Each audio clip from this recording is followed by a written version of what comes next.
بسم الله الرحمن الرحيم. السلام عليكم ورحمة الله وبركاته. يا رب تكونوا بخير ان شاء الله. النهاردة هنعمل مع بعض علبة مناديل او باسكت. هو ينفع للمناديل اللي هي بتبقى 3 جنب بعض، اللي هي البكر، وينفع منظم لأي استخدام تحبوه. هو هنعمله بيضاوي، نصه حبل خيش ونصه كردون قطن. اول حاجة انا هعمل القاعدة مقاس 15 في 30، طول 30 وعرض 15. احنا في الطبيعي بنعمل الحسبة ازاي عشان نطلع الطول من العرض. نطرح الطول من العرض عشان الفتلة اللي تطلع او المقاس اللي يطلع هو ده اللي هنبدأ بيه. ولكن انا هنا اكتشفت حاجة في شغل الكردون، القاعدة هتكون مختلفة شوية. حتى احنا عملنا الشغل ده في السجادة، اني انا بطرح الطول من العرض وبزود عليه 3 سنتي. انا لقيت ان ال3 سنتي دول مهمين جدا عشان هيطلعوا الطول في العرض مظبوطين جدا.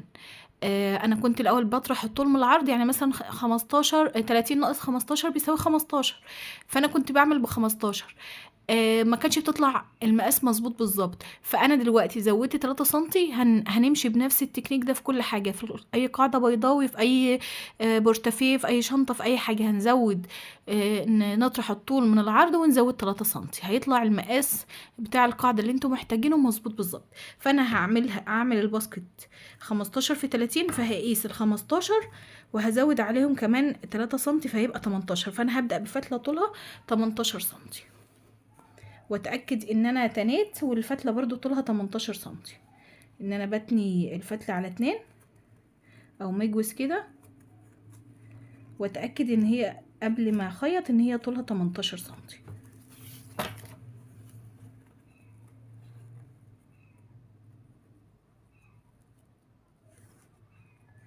على المزورة بالظبط 18 سنتي. خلاص عرفت مقاسي. بدخل كده الاول عند الجزء المتني ده عشان اثبت بالخياطة، وبعد كده بقى ابدأ ارتفع للقاعدة بتاعتي. بسم الله الرحمن الرحيم.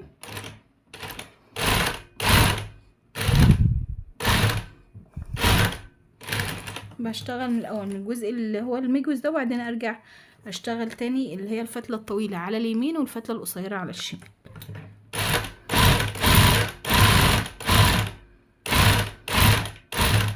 وهمشي كده زي ما اشتغلنا وتعودنا.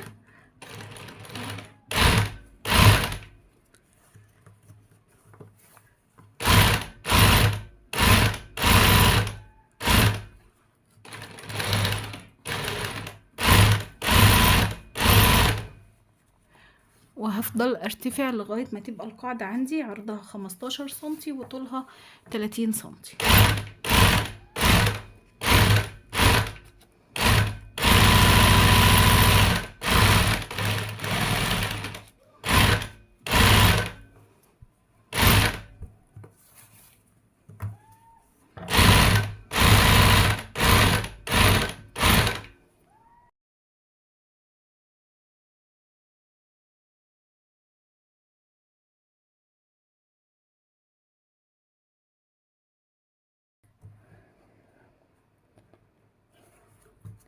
انا كده في السطر الاخير.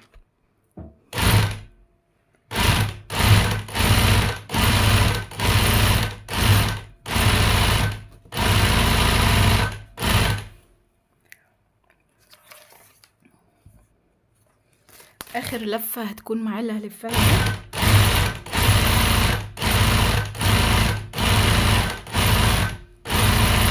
هوقف في النص هنا، ولو قسنا كده هنلاقيها انها بالظبط 15 في 30. ادي 15 اهو، اهي، وادي 30. يبقى ال3 سنتي اللي احنا ضفناهم دول بيظبطوا المقاس بالظبط. انا عندي نقطة مهمة بعملها، في ناس كتير مش بتعملها، عادي مش شرط يعني، ان انا لازم بمشي كده بالفرماتورة على اول نقطة هنا اللي هي دي، والنقطة الاخيرة باخد كده رايح راجع كده، بثبت بس اول غرزة وبروح لهنا.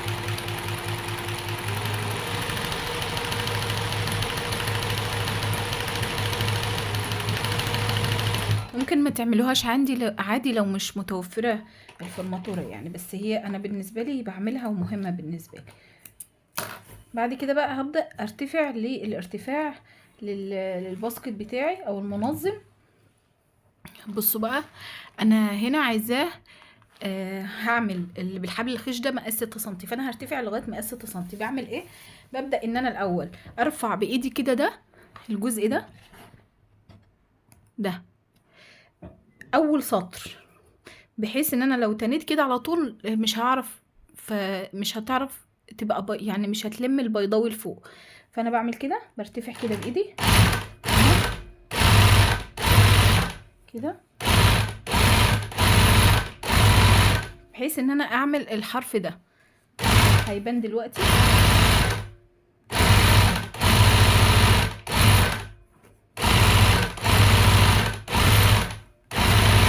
اهو. لفيت لما وصلت لاول نقطة، بصوا هنلاقي ان الحرف ده او اول طرف ده بدأ يرتفع كده. فهعمل ايه بقى؟ هتني الجزء ده على وش المكنة كده اهو بايدي كده، وافضل ارتفع بقى.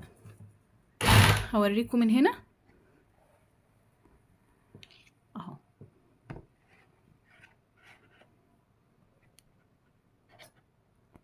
هو بس الحامل ده بيتحرك لما بشغل المكنه، بس هحاول اوريكم اهو. انا ايدي جابت الجزء البيضاوي كله على وش المكنه، وهبدا ارتفع.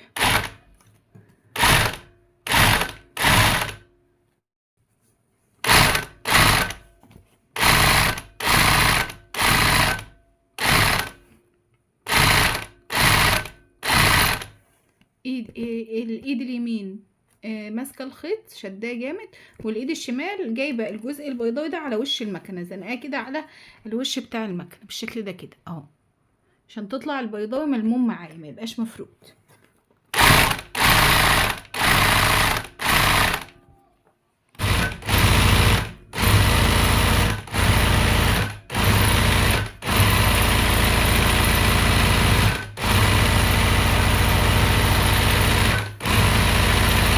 كده هوقف في النص من عندي ما بدأت الارتفاع، ولو هقيسه هلاقيه ان هو ارتفاعه 6 سنتي زي ما اتفقنا. وهكمل بالخيط الاوف وايت. هجيب القص في النص كده وهجيب الخيط الاوف وايت وهكمل بيه.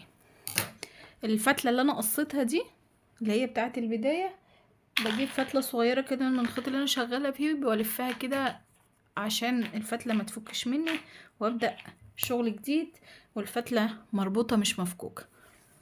وده كده هحاول برضو فتله قصيره كده والف عليه كده، امسكهم بس مع بعض عشان الفك ده هيبوظ الشغل بتاعي. وبفرغ كده الجزء ده، وبعد ما بفرغه كده برجع يكون فاضي كده، يعني حتة صغيرة مش كبيرة. وبعدين برضو اجي من الزاوية كده او بجنب كده واجي قصة، وهجيب مسدس الشمع واحط نقطة كده على الجزء اللي انا فرغته ده اهو. وعشان بيفتل فانا بحاول ان انا اضمه كده على بعضه الاول، لان هو بيفتل، الفتلات بتفرط يعني مني. بحاول اخليه برضو مبطط زي ما هو كده، وبعدين احط بقى نقطة شمع كده، وجي جاي هنا على الجزء اللي انا برضو عملته في هنا كده، اللي انا رفعته بالمقص شوية ده، والزقهم في بعض.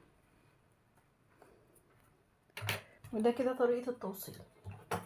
بعد كده بقى على المكنة واكمل ارتفاع للباسكت بتاعي.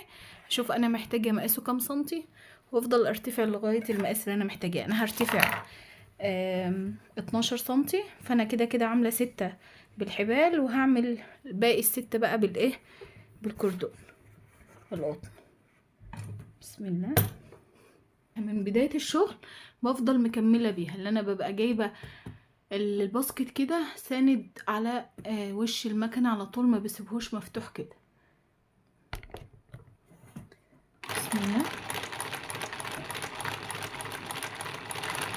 وبكمل ارتفاع لغاية ما اوصل للطول اللي انا محتاجاه.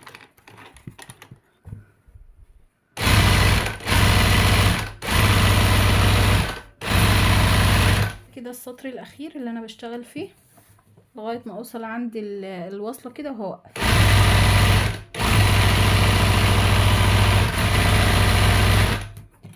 كده انا وقفت عند المقاس اللي انا محتاجاه اللي هو طول 12 سنتي اهو. ده كده طوله 12 سنتي اللي هو الارتفاع يعني. هوقف هنا قصاد الجزء اللي انا وصلته ده هنا، قص الخيط كده، وهفرغ الجزء اللي انا قصيته ده، هفرغ جزء كده بسيط منه وهقص. وبعدين بقى هاجي عند المكنه على الفرماتوره كده، الحته دي بعملها في كل شغلي سواء في البدايه اللي هي هنا او في النهايه. بدخل كده تاني واسمي كده بسم الله.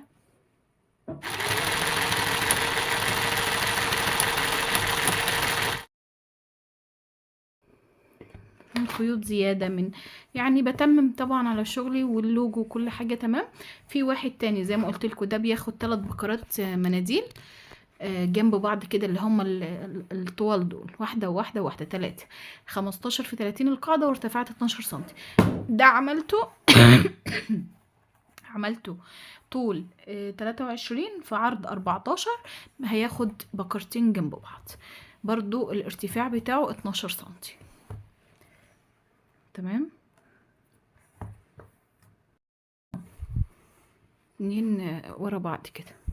اتمنى يكون عجبكم، وما تنسوش تدعمونا بلايك وشير، ولو في اي استفسار اكتبولي في الكومنتات وان شاء الله ربنا يقدرني واجاوبكم عليه. والسلام عليكم ورحمة الله وبركاته.